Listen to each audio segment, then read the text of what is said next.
வந்திருக்கேன். நிச்சயமா எல்லாருக்கும் எல்லா சாதனையும் சொல்லுவேன். அம்மா அவங்க ஆட்சி காலத்துல கொண்டு வர வேண்டிய திட்டங்களை ரெண்டா பிரிச்சுக்கிட்டாங்க. ஒண்ணு மக்களோட வளர்ச்சிக்கு தேவைப்படுற திட்டங்கள், இன்னொன்னு மக்களோட உணர்ச்சிகளுக்கு தேவைப்படுற திட்டங்கள்.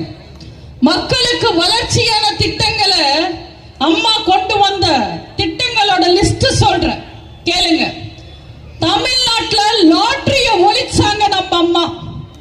பெண்கள் பாதுகாப்புக்காக அனைத்து மகளிர் போலீஸ் ஸ்டேஷன் கொண்டு வந்தாங்க. இன்னைக்கு ரேஷன் கார்டுல இருந்து ஆதார் கார்டு வரைக்கும் வெயில்ல கியூல நிக்காம சுலபமா கம்ப்யூட்டர் முன்னாடி உட்கார்ந்துகிட்டு எடுக்கிறோம்னா அது சேவை மையம் அம்மா ஆட்சி காலத்துல கொண்டு வந்தது. விரைவு பட்டா, பசுமை வீடு, அம்மா உப்பு, அம்மா சிமெண்ட், அம்மா குடிநீர், இப்படி மக்களோட தேவைகளை மக்களுக்கு சுலபமா கிடைக்கணும்ன்றதுக்காக ஏராளமான திட்டங்களை கொண்டு வந்தாங்க. அம்மா ஆட்சி காலத்துல தான் Mahindra city, Ford, Hyundai, BMW போன்ற இண்டஸ்ட்ரீஸ் வந்தது. பென்ஷன் 1000 ரூபாய் கொடுத்தாங்க. ஆதரவில்லா பெண்களுக்கு 300 ரூபாய் பென்ஷனை 1000 ரூபாவா உயர்த்தி கொடுத்தாங்க.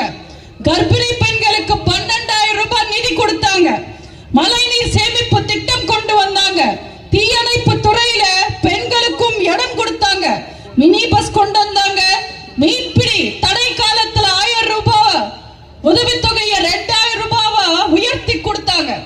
2011 இருந்து 2016 வரைக்கும் 8010 தொடக்க பள்ளிகளை உயர்நிலை பள்ளிகளா மாத்தினாங்க.